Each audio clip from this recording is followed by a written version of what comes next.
Folks, all of you know that Legacy Precious Metals is a great sponsor of the Doug Collins podcast, and I can't tell you right now a more important time to know Legacy Precious Metals.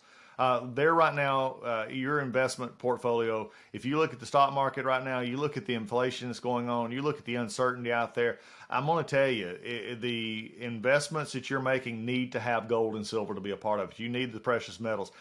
Navigators are people who have been there, they know what to look out for, and they know how to come back and navigate you through the streams of your financial situation, whether it's for your retirement or whether it's just in your long-term investment strategies. Legacy Precious Metals folks are people who listen. They listen to you, they listen to your needs, and they help you navigate this uncertain financial times. When you're seeing the fluctuations back and forth, people will actually need to find a place where they have a portfolio that is balanced. Having gold and silver in that portfolio is something that you can have as part of yours. Just go find them at legacypminvestments.com. Do you want to listen to a podcast? By who? Georgia GOP Congressman Doug Collins. How is it? The greatest thing I have ever heard in my whole life. I could not believe my ears. In this house, wherever the rules are disregarded, chaos and mob rule. It has been said today, where is bravery? I'll tell you where bravery is found and courage is found. It's found in this minority who has lived through the last year of nothing but rules being broken, people being put down, questions not being answered, and this majority say, be damned with anything else. We're going to impeach and do whatever we want to do. Why? Because we won an election. I guarantee you, one day you'll be back in the minority and it ain't gonna be that fun. Hey everybody, it's Doug Collins. Welcome back to the Doug Collins podcast. Got a great show for you today. I'm excited because when I get to talk about going outside, when I get to talk about things that go boom, and even accessories such as suppressors, it just gets me excited because this is it's a great industry. I grew up doing this, as y'all well know.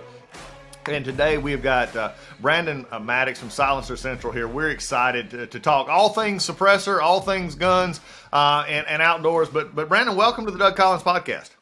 Hey, thank you, sir. Appreciate you having me. All right, let's start off with you live in one of the coolest parts of the country. I mean, I've traveled all over. I'm a North Georgia kind of fan, but South Dakota is a pretty good place up there. Yeah, absolutely. So my wife brought me here. I probably wouldn't have much exposure here. So, yeah, definitely. No, it's a good place. As you know, the governor, Nome, is very popular. And everyone asks her about her when they call in or when we visit with them. So I would say, if anything, she's kind of helped put us on the map, especially around the whole COVID thing. Oh, yeah. Christy, Governor, Christy Nome is a good friend. You were in Congress and worked with her. She was one that most people didn't realize that we would, a lot of the time in the morning, I would get up really early and she stayed in her office. And a lot of us who stayed in our offices get up and work out in the gym. And she would come in the mornings, and the rest of us out there working out, she'd come in, and she just, you just didn't want to watch because, I mean, it put you to shame a little bit as she was going along. She's got more energy than we all got, but she's a good governor. She's probably great, from what I can tell, has made a really good business environment for South Dakota. Oh, yeah, absolutely, 100%. A great advocate for the firearms, too. But it is. She, and I think that's an interesting thing because, her farm and taking on, pheasant hunts, quail hunts, those kind of things, really made, she understands it. She's not one of those governors who have to say, oh, you need to think about the Second Amendment. She said, no, I've lived it all my life. She shoots better than most of us. So that's a good time. Well, tell us, let's just get started here. We're going to get into the nuts and bolts of Class 3 and, and all these other kind of things later. But let's start off with the nuts and bolts of the suppressor.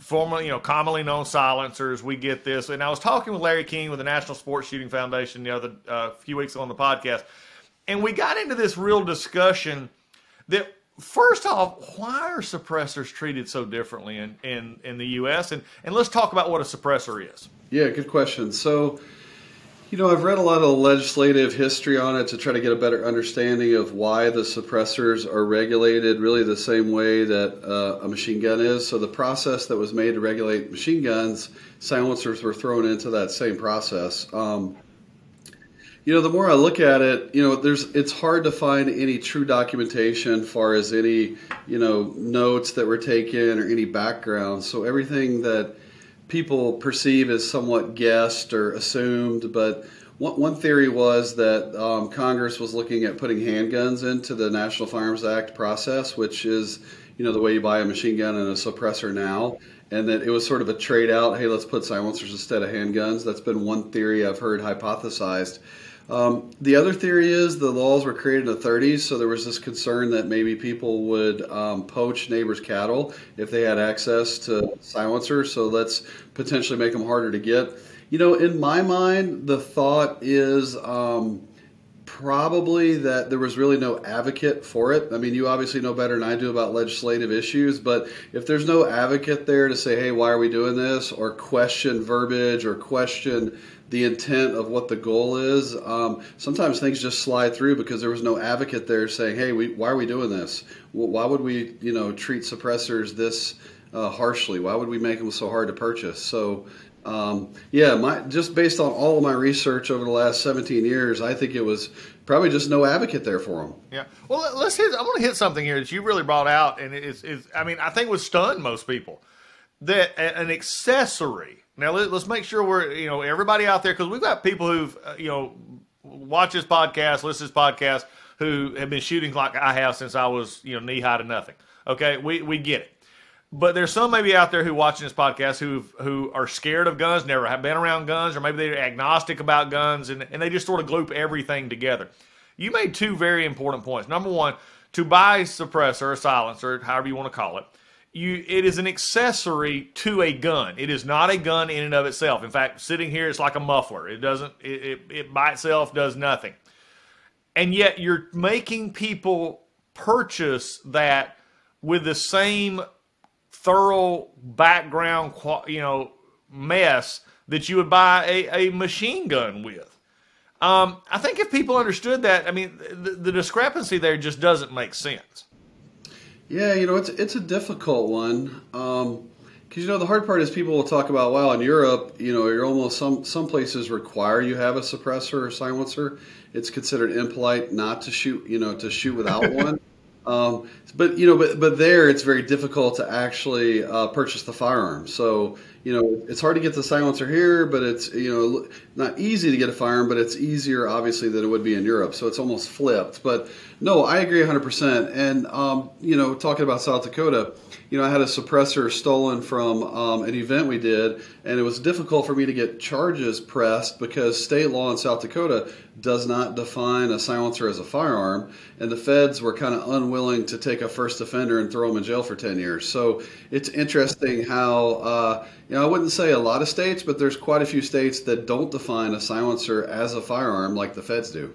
Well, famously, and I think this is, leads us into our next part of this conversation, and as we continue on this whole issue of guns and Class 3 license and federal firearms license, those kind of things like that. But I always like to make sure that everybody's on the same page, no matter where they come from when they hit the show. And the first thing is this. Many people who either dislike guns or do not like the ability to have those guns, and they take suppressors or silencers and they put them in what I'm gonna call the James Bond. They put them in the movie kind of mode. And famously said, I think just a few years ago, Speaker of the House Nancy Pelosi said that she would oppose, because we had a Hearing Protection Act, which we'll talk about a little bit later. But she was talking about, somebody brought up silencers or suppressors to her. She said, I could never go along with making those easier, because how would the police know who was shooting if they couldn't hear the gun? Okay, that's just, I'm just going to say what it is. It's stupid. Okay, that's just ignorance about what a suppressor is. To all of our folks out there, Brandon, here's your chance. Tell us what a suppressor actually does, and does it really make a gun silent? Yeah, that's a good question. I know that, I usually use the term silencer and suppressor interchangeably, more so because my brain is wired to, what the consumer says and what the regulatory authorities say over me. So, the person that created the silencer, they called it a silencer in their patent. The ATF, they call it legally a silencer. I would say that the first-time customer, if they haven't bought one yet, they call it a silencer. But anyone that's owned one, they call it a suppressor. So essentially, it just suppresses sound. It doesn't negate it. So you're going to still hear the bullets cracking the sound barrier. You're going to hear the shot going off.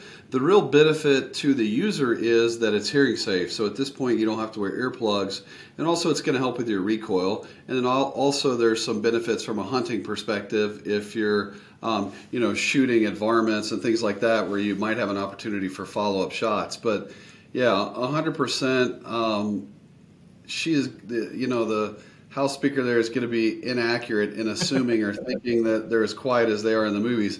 And the reality is that creates this perception that they're illegal. So I would say that, I've been doing this about 17 years. I would say literally the first 5 years, I would hear that at shows. Well, how can you have these? These are illegal.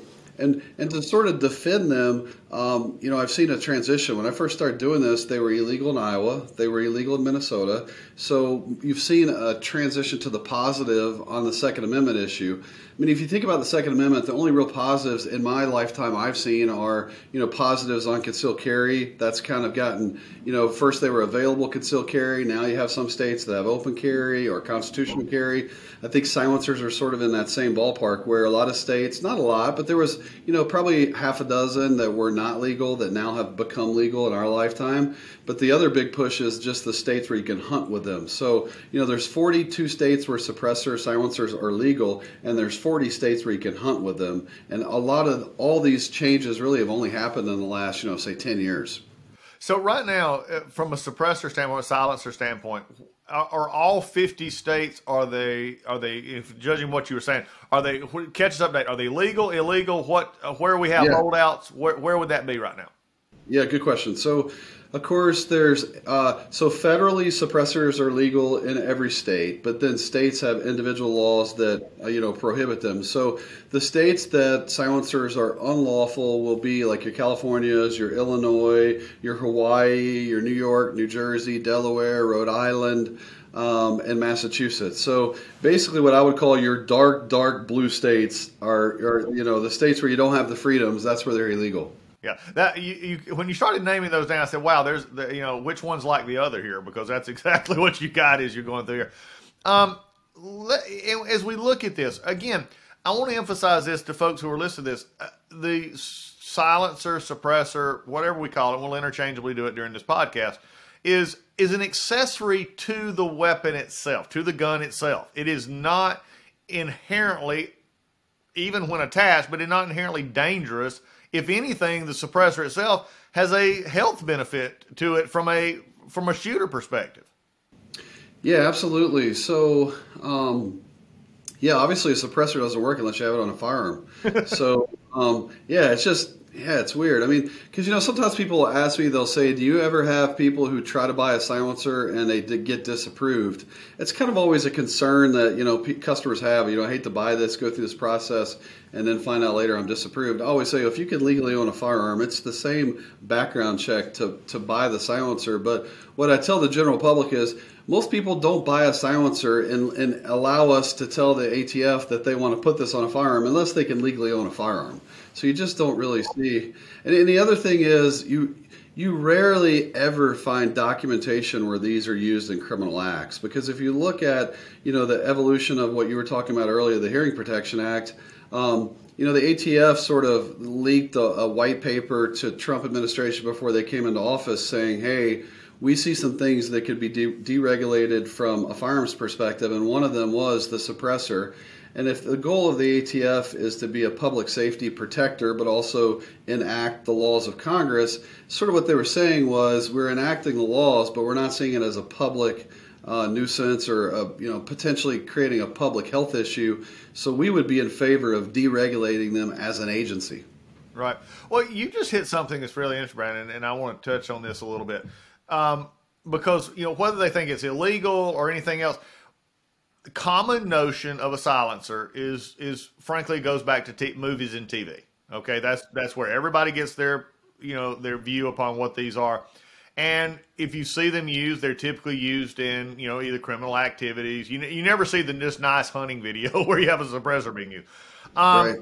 But there also is this playing out that they're use is sort of illegal. Do you ever get that sense that people not only think, well, hey, they're illegal, but there's something a little nefarious if you use a suppressor?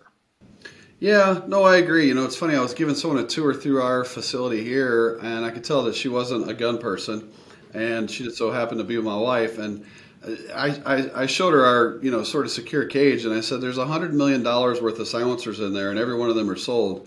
And she just had this look on her face. She's like, well, as a citizen, that's a bit concerning that these are that popular. And I'm like, well, they're never used in, criminal activity is very rare. I mean, you can count them on a single hand over the last 10 years how many, criminal acts have occurred with a lawfully purchased and owned suppressor.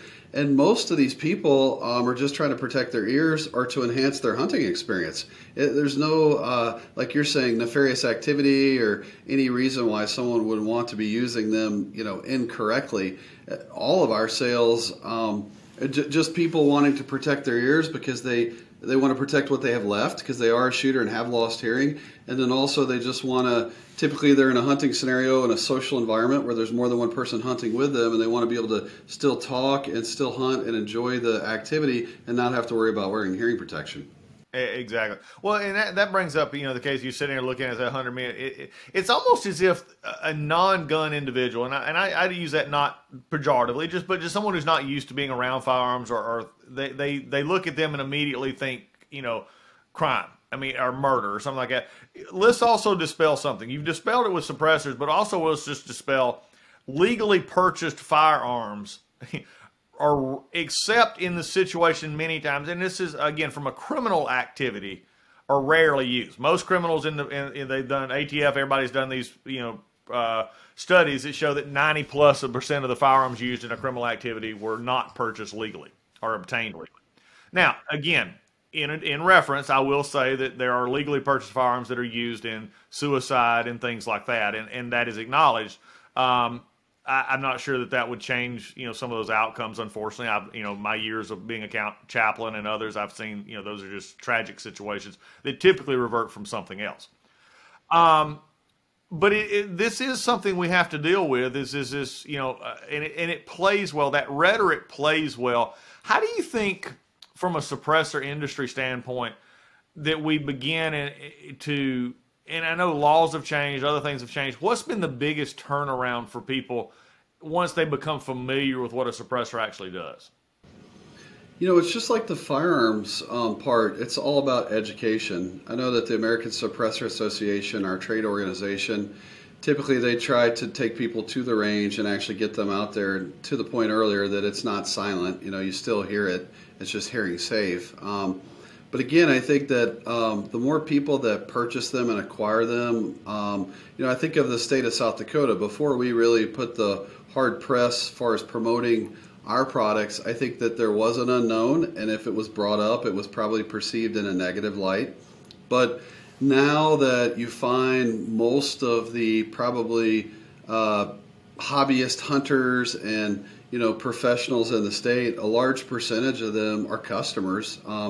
It's funny because my wife and I will see a lawyer on TV or a doctor or someone doing a commercial, and I'll search and go, they might be a customer, honey. It's just funny how people don't realize that, I'd probably say that, half of the male population in South Dakota that is into hunting and firearms, and they've typically gotten a suppressor from us. So I think that just from an educational standpoint, when people know someone that owns one or has gone through the process to buy one and see how rigorous it is, and then seeing the application and the usage, that's really where most of our sales come from, are people who've had a good experience with actually owning a suppressor and using it and then telling their friends about it. Because the other day I was at a swim meet and my daughter was having, this guy walks up to me, he said, "Do you remember me?" And I go, "Yeah, you're actually the first customer I had that used a gun trust back, 15 years ago."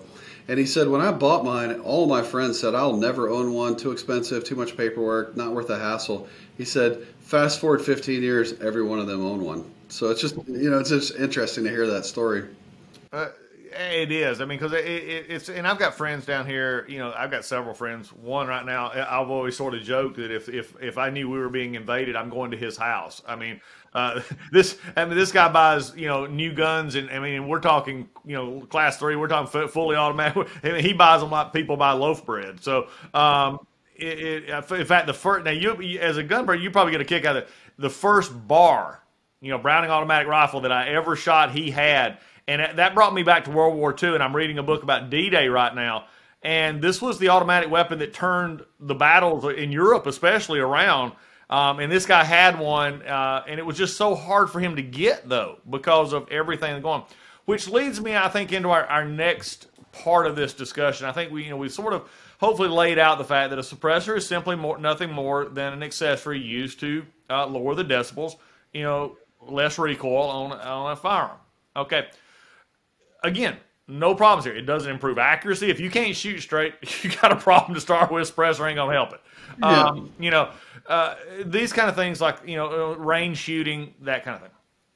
But now we've also laid out that it's very hard, and I'm gonna say very hard. I'm gonna make that statement. You don't have to. So if ATF is listening, blame Doug Collins, not Brandon Maddox. Okay, I think it's way too hard to purchase a suppressor in this country. And especially with the paperwork side of it. And you brought up something just a minute ago that many of the, Class 3 license, these kind of things, they use a trust. So let's start off at ground zero. If you're looking at this right now, do you have to do an elaborate setup? If Joe Smith's out there listening to the podcast today and they say, I've had this 9mm, I have this other one, I want to put a suppressor on it. Do they have to go set up a big financial situation to do it? Has that gotten better? Walk us through that. Yeah, good question. So, I should almost take a step back. The best analogy that I've come up with is think of buying a suppressor as very analogous to, say, buying your truck. The only difference is you get to leave the lot with your truck, and obviously with a suppressor you don't. But in simplest terms, it's a title transfer. So the title of ownership of the suppressor per the ATF is in our hands. So when a suppressor is made, and if we're the manufacturer, it's in our name, or if we buy one, it's put into our name through the other dealers. So we hold title to the suppressor. All the paperwork we do, we're asking the feds to retitle the ownership from us, the dealer, to you, the customer. And they'll do a background check to approve that. And once they approve it, the Silencer Central's business model is we mail it to your front door. So we're fortunate to have licenses in all 42 states where the suppressors are legal. But to your question on sort of setting it up, my honest truth is the most complex way to buy it is with a trust, but Silencer Central manages it for you. We've been doing it long enough that I've met enough widows that they're sort of at this point of, gosh, now I've got this additional thing to deal with. I have a suppressor that I don't know what to deal with. I don't want it. I don't know how to get rid of it, and I don't want to have to pay an attorney to help me figure this out.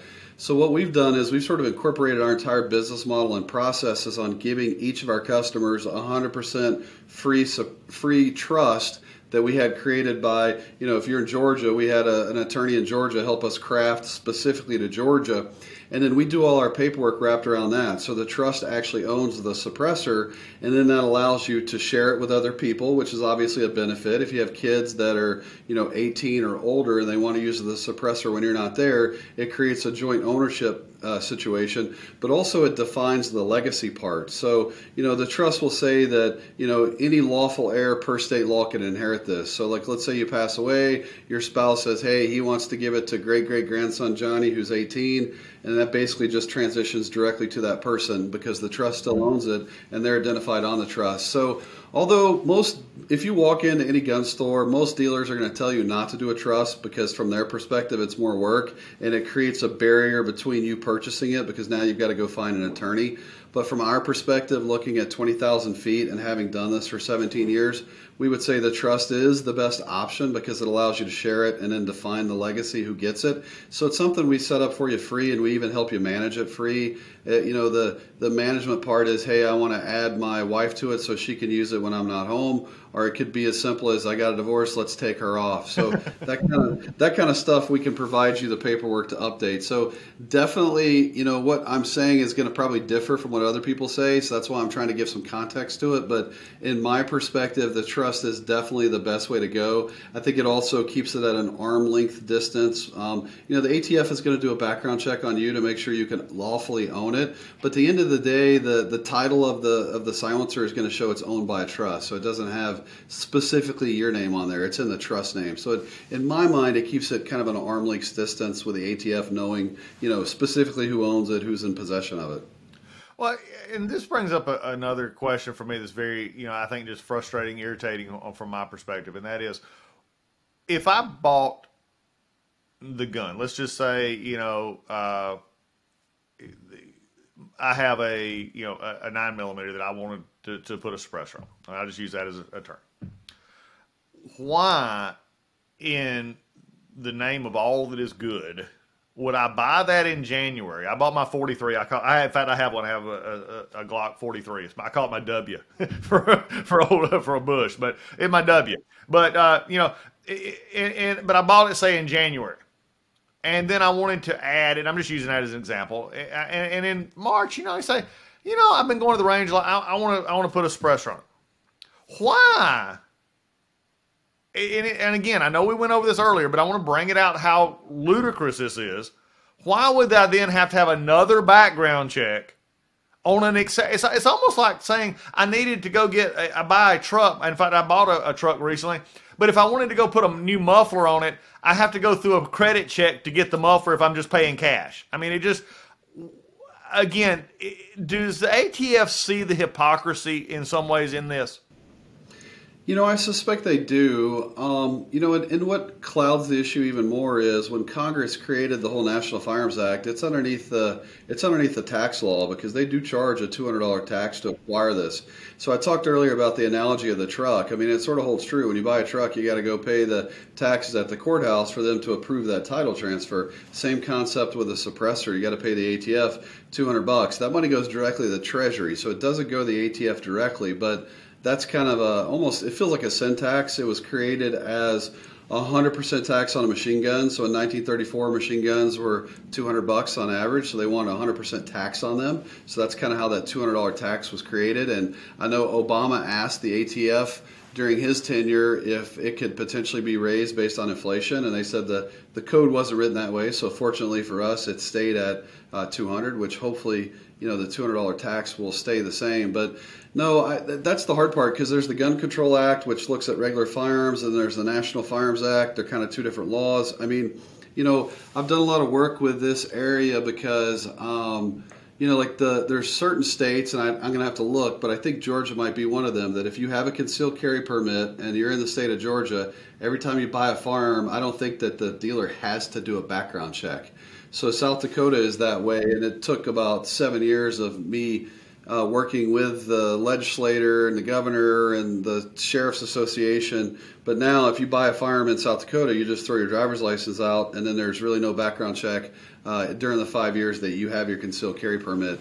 But no, I agree. I think the problem is ATF's just enforcing the laws that Congress wrote, and Congress probably said in 1934 that if you buy a suppressor, you need to have a background check to confirm you can legally own and possess it, and that they just have to do it each time because they probably didn't put a disclaimer in there that, if you have a concealed carry, you don't have to, or if you bought a firearm recently, you don't have to. So I agree, it's unfortunate. Well, the concealed carry permit, yes, it does cut down here in Georgia. I can go show my concealed carry, and that gets me through. I can purchase, and take away the same day kind of thing. And I think that's the one issue. The other question that does come to mind here, and you've hit on it. Everything, someone who served in the federal government for a while and at higher levels, look, everything in D.C. revolves around money. And this would be one of the first things, and I have heard this from members, especially who didn't like firearms to start with. They said, well, if you do away with this, sin tax, whatever you want to call it, on suppressors, how much are we talking? Brandon, what are we talking to the federal government on this tax that is put on these assessors? Yeah, no, good question. And so last year there was about, based on my math, about 700,000 silencers were made. And if you put $200 tax on each of those, that's 140 million. So it's a big number. I think that and I wasn't as close to the whole Hearing Protection Act, as far as the legislative perspective, but I do know that $200 tax was a hot potato. and I think it probably hurt our industry because, the manufacturer said, I don't want to pay that $200 tax, and the dealer said, I don't want to pay a $200 tax. The consumer said, well, I don't want to pay. It just no one owned it. No one said, hey, we'll take the $200 tax so we can get this Hearing Protection Act passed. I think that if the people writing the Hearing Protection Act went back and said, hey, who's going to take the $200, and no one's willing to take it, it's hard to move legislation forward if not everyone's on the same page from an industry perspective. But yeah, that's $140 million that's going directly to the Treasury, and you know better than all of us that the Treasury is going to say, where's that $140 million going to come from if you're going to change the law? So they're going to want their money from somewhere. Well, and that's part of the problem we have in Congress. You're exactly right. That's part of the problem with bills that, is how do you, if it's perceived as a cost from the Congressional Budget Office, then you have to have a pay for. What's your pay for if you're going to take the 140? What's your pay for? Again, I think it's a very wrong concept to have in government because it never allows you really to downsize the government because you're always having to basically fund or exempt the rules from not doing that. In some ways, it's actually good. So when we do, really dumb, big government projects, you have to pay for them. But again, most of the time we just simply add on, tax or add on something or fees, anything as you go.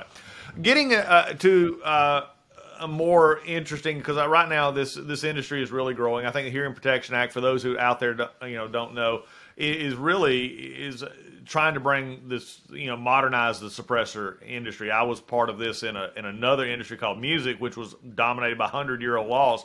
Don't you think most people it would be hard for them to understand that your industry, which is so dynamically changed, is roughly governed by 90-year-old laws? Yeah, no, it's tough. I think the hard part too is for the governing body to sort of, and it's hard to know exactly how many people bought into that, but if it was leaked from the higher ups at ATF that they were open to looking at potentially deregulating it, treating a silencer like a regular firearm. Yeah, I mean it's tough. The hard part is just thinking, would it potentially change in the future? And I think that our goal obviously is that more people that own suppressors now are going to be able to educate more voters, and that hopefully as more people use them and the word gets out that they're not evil, they're not 100% silent, they're not used in nefarious acts. Does that lower the threshold where people feel a little bit more comfortable with, all right, let's deregulate them? Because of course, the left's going to say, hey, it's so highly regulated, that's why you're not having any problems. It's so hard to get. The people that do get it, they're highly vetted. Because I think Pelosi had said, too, hey, we ought to put ARs into that NFA process. They love the idea of it's taxed, there's a background check, there's a gun registry, they know who owns it, they know where it's stored. So from a left gun control perspective, the NFA branch and their whole processes are really where they'd like to see every firearm. Exactly. And there's this whole, it's the one area that I've seen in public policy and you coming, because you've not always been in the pharmaceutical industry. You were in the pharmaceutical industry at one point, correct? Yes, sir. Yeah. So I am a pharmacist by, licensure and trade and education, and I spent most of my career in pharmaceuticals. So, I learned really quick when you move to South Dakota, you don't have the population density you do have on the East Coast. So it's like, how do you pivot and find something else that is a fun career and, you also can grow? Well, and I think you bring out an interesting. You and I could have probably a whole nother podcast on the what I perceive as the evils of the PBM world. Yeah, true.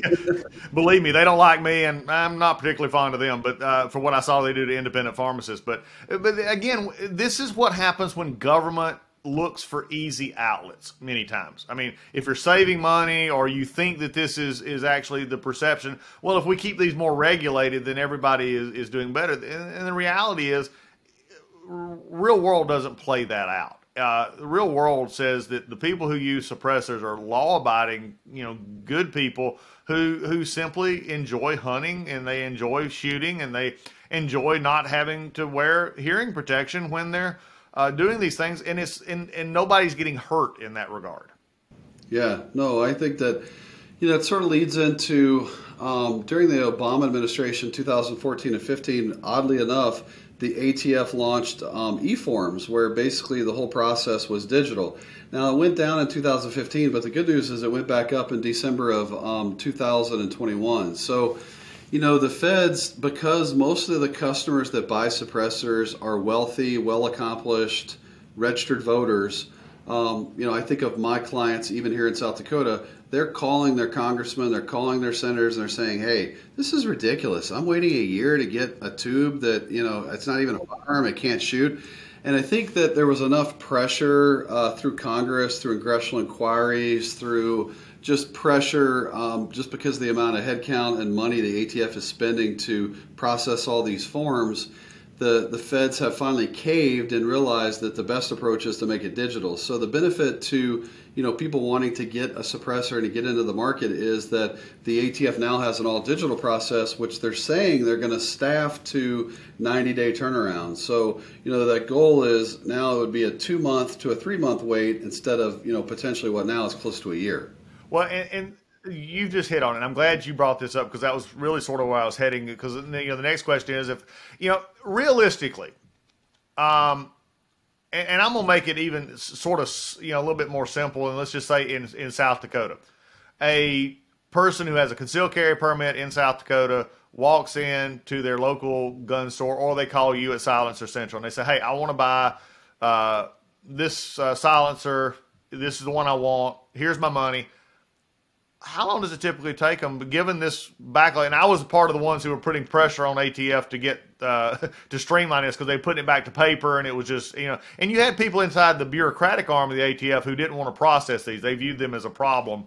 I think is what we were seeing. So go back to Jim's. Goes into Sioux Falls today, local gun store, whatever, comes into your shop. How long does it take him to actually possess the suppressor? It's probably about 10 months. I mean, that's the reality. Yeah. I mean, the good thing about Silencer Central is, we've been working with the ATF closely. I had a call yesterday for an hour with their top leadership, and we met with them at SHOT Show, last week, their whole leadership. We have a good working relationship with them. Our process is mostly digitized, so a lot of the paperwork we can do digitally and the customer can do from the comfort of their own home. So that's not the hard part. I mean, we have inventory sitting on the shelf. That's not the hard part. It's just that they're bottlenecked at, they touch the paperwork 41 times from when it leaves our office here in Sioux Falls till it comes back here approved. It goes to Oregon, they cash the check, they data entry it, then it goes to West Virginia where the branch is that reviews them, and then it just sort of passes around through that office in a paper format until it's then approved and then mailed back to us. So they only have 40 to 45 people doing that process now, and it's not enough headcount. What are they? I mean, okay, and again, this is for folks out there listening to the podcast here. Brandon Maddox, Silencer Central's here, and we're talking about this. This is where people get very frustrated with government. No, Why? Totally, yeah, totally. So, one interesting piece of the puzzle, and it doesn't necessarily, speak positively about the local dealers, but they're telling me, the ATF's telling me, and I have no reason to disbelieve them, they spend 60% of their day sending paperwork back to the dealer that filled it out incorrectly. There's just so much paperwork as far as, customers' information and, fingerprints and photos. It's just, it's literally, it's like applying to get a federal firearms license to be a dealer. I've often said I can actually become a firearms dealer and sell firearms easier than the paperwork is to buy a suppressor. I also say that about, Las Vegas. You can't get an FFL, federal firearms license in Las Vegas, but you can get a license to sell marijuana, which to me just, it seems crazy. They make it so hard to become a gun dealer, but if you want to sell marijuana, totally no problem. But oddly enough, the ATF literally does spend a ton of their time processing paperwork that they're sending back to the dealer that was filled out incorrectly.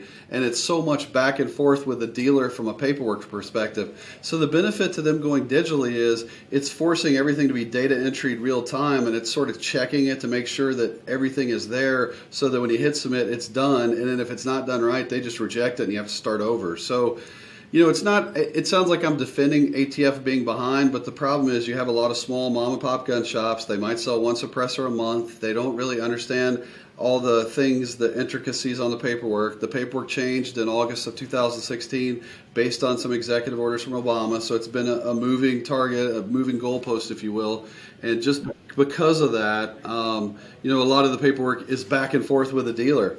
It's just, they call them error letters, where they're sending it to the dealer saying, hey, we don't have what we need, and it just this back and forth. But the reality is they've probably been unwilling to scale up to hire the staffing they need, hoping that they could get this e-forms in place. So I'm in hopes that's going to fix it. I know a lot of people were, hopeful the Hearing Protection Act would go through. Obviously, we were as well. I wasn't confident that it was going to be able to get through. So, I was working with, our U.S. Senator Thune on how can we get the funding to sort of help fund this e-forms process. Because most of my customers, I have, more maybe of a wealthier clientele, and to them, the $200 tax stamp and the price of the suppressor is not the issue. It's the wait time.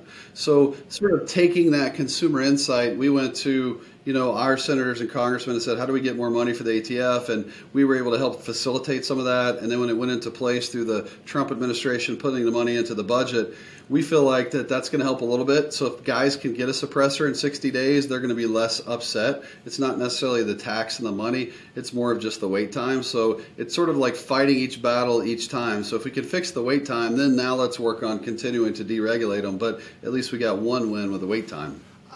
You just brought up a question in my mind, and I've not thought about this, but I was just curious. If I'm going to use myself, I'm a concealed carry owner.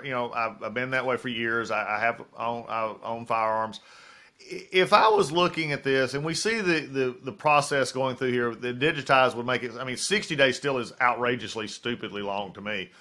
When you got email that can go back and forth in a matter of seconds. But you brought up something that triggered a thought. If I wanted to get my FFL, if I wanted to get a federally licensed firearm dealer, if I wanted to do that, what is that process? Because there might be some listeners, who are saying, look, I'm just tired of dealing with this and I want to buy a vintage firearm. I want to buy what is the process to do that? Because I think you are one. And so the question is, how long would it take? What's the difference? If I'm waiting 10 months for a suppressor, why don't I just go, full in? Yeah, no, that's a good question. So one thing I probably didn't mention in the beginning is I own a website called ffl123.com, and for about 17 years I've helped people get their federal firearms license, and I think that's what helped us, expand as rapidly as we did. So I have 43 federal firearms licenses that are in my corporation name. So we're in every state where silencers are legal, but what's interesting about the process of buying a suppressor is there's a 60-day window on the ATF that they have to respond.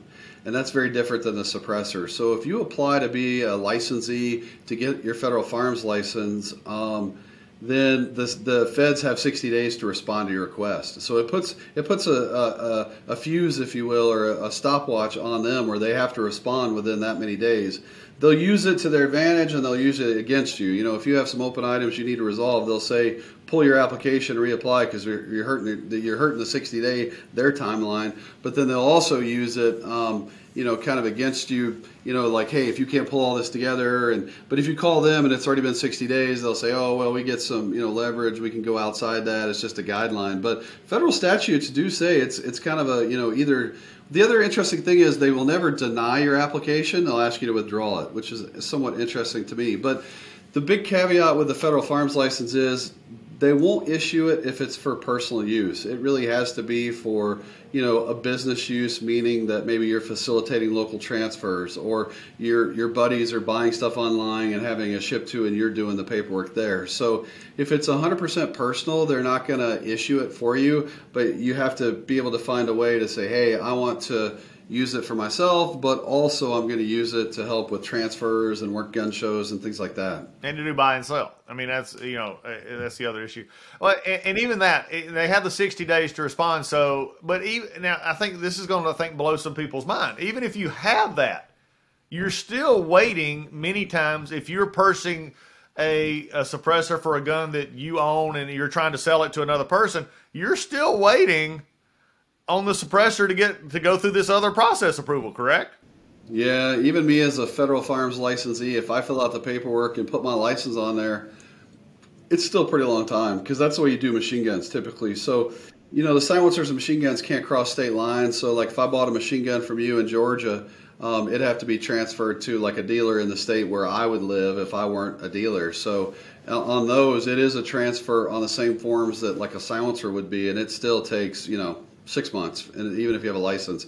So it just, they just sit in piles there in the paperwork. That's why, sometimes our customers will say, hey, I changed my mind on buying a silencer. I want to kind of pull the plug on this purchase. I always tell them, hey, there's really no way to stop the train after it's left the station because they don't really have them that well organized. It's not like a library where they can say, well, here's Brandon's form, let's just pull it out. I mean, they're all in stacks and they're working them as they go, as they get to them. They don't really have a system where they can pull things out and say, let's rework it or change it.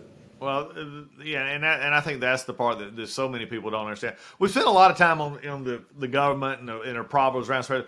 Tell us a little bit, though. I want you to, because you're Silencer Central. I mean, you can go online, silencercentral.com. You can find your product. Tell us what's new and exciting. I wish I was supposed to be at SHOT Show. We ended up with that virus issue, and I couldn't get there, and I was looking forward to being out there with you guys. But, tell us what's new, what's, for folks who are looking at suppressors, you got some great product line. Talk to us about your company and how it's doing. Yeah, good question. So Silencer Central, really we started as South Dakota Silencer back in 2005. We evolved then to Dakota Silencer, and then we evolved to Silencer Central. We started out more as an events-based company. We would work gun shows, farm shows, sportsman shows, and just the goal at Silencer Central is to make the process super simple. So some things we've done to make the process simple, we let people pay while they wait. So if a guy says, hey, I want to put $200 down and just have it paid off before it's approved, can I do that? The answer is yes. There's no interest. I mean, the goal is to make it easy from a pay perspective. I mentioned earlier we're licensed in all 42 states, so we can mail it to your front door once it's approved. That was a huge benefit in COVID. It's really a huge benefit to most people. It's almost the Amazon experience where you can buy something from your couch, it shows up at your home. That's a hard concept for people to swallow with silencers, but we've worked with the ATF. We know our federal laws. We know our state laws, so we're on top of that. It works. We're mailing out 100,000 suppressors a year to people all across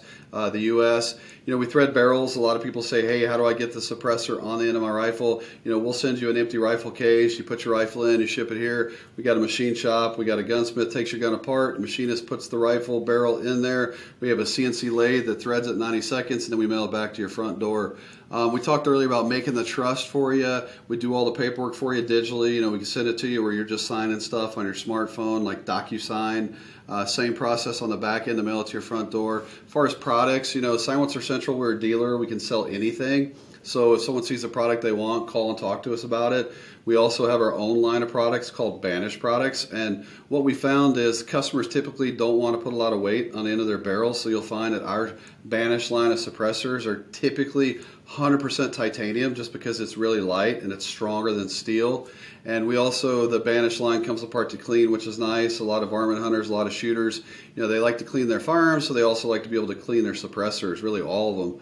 As far as the suppressor line, we have stuff that covers everything from like a 22 rimfire, 17, all the way up to like, the bigger stuff that you would see, like a 45, the big straight wall cartridges that you hear about, the 458 SOCOM, the bigger stuff that some states require for hunting, but probably the most popular suppressor we have is the Banished 30, and you think of it as a multi-caliber. Most guys will buy the Banished 30. They'll use it on their 223, their 270, their 30-06, their 308, their 300 Win Mag, their 300 Weatherby. They like the idea of a titanium lightweight suppressor that they can use on their Magnum rifles, but all the way down to their other smaller centerfire rifles.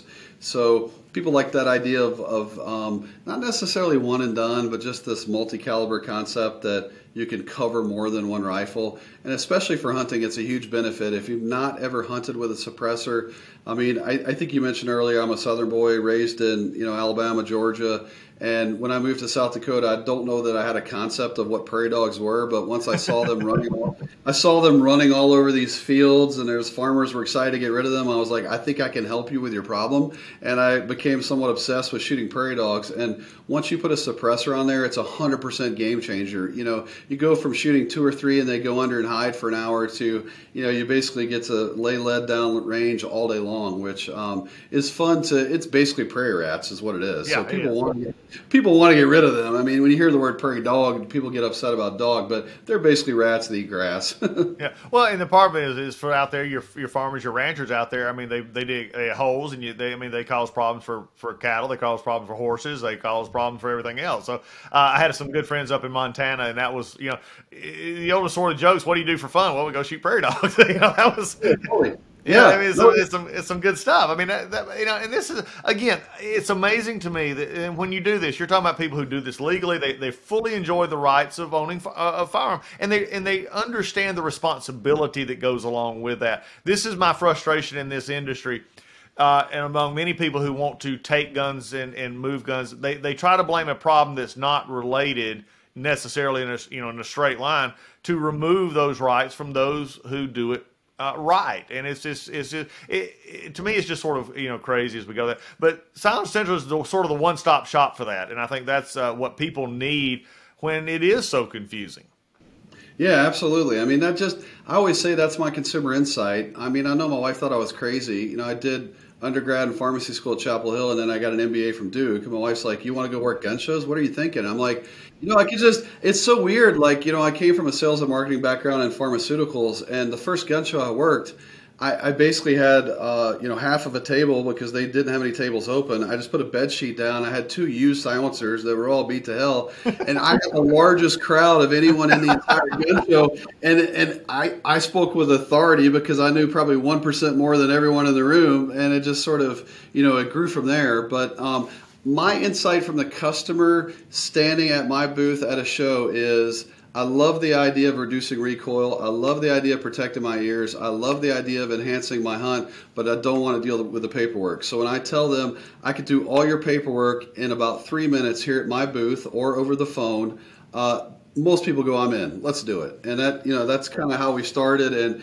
over the last 17 years, the laws have changed slightly over time, but we've worked with the ATF on, hey, could we send this digitally to the customer? Could they do their fingerprints at home and mail them back to us and not have to go to the sheriff's office because of COVID? Sheriff's offices are closed. I mean, all these little things, could we create a trust for them? Could we help them set it up where the trust owns the suppressor? So sort of that journey over the last 17 years has been, how do we make the process easy? Because my experience is once you convince the customer that we've got the process nailed and that we've been doing it for 17 years and this is all we do, we only do suppressors, and that we talk to the ATF literally daily, they get very comfortable with that. And the next question they ask is, how do I get started and what product should I buy?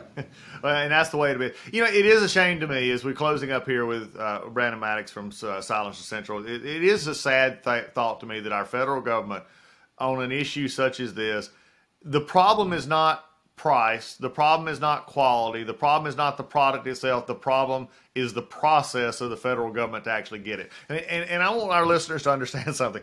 When the federal government is the problem, then you see our problem. If you understand what I'm saying, because I mean, if you'd come to me and said, Doug, I'm having trouble selling it because my price is high, it's complicated to use. None of that's true. Your problem is the end result, not the actual product itself. Yeah, no, it's interesting. I mean, of course, my roots are, I would say I'm a libertarian. I'm kind of like the government's too involved in everything. So, and that's kind of my base. That's where I'm at. But the hard part with the ATF is they'd say, Brandon, we're just enforcing Congress's laws. So if you don't like it, have them change it and we'll enforce whatever they come up with. So it is, people will kind of yell at us about sometimes the delay with the ATF, and they'll sort of want to put that on our lap. And we say, hey, the only thing we can do is submit it, process it, get it to them correctly, and then it's up to them to actually approve it.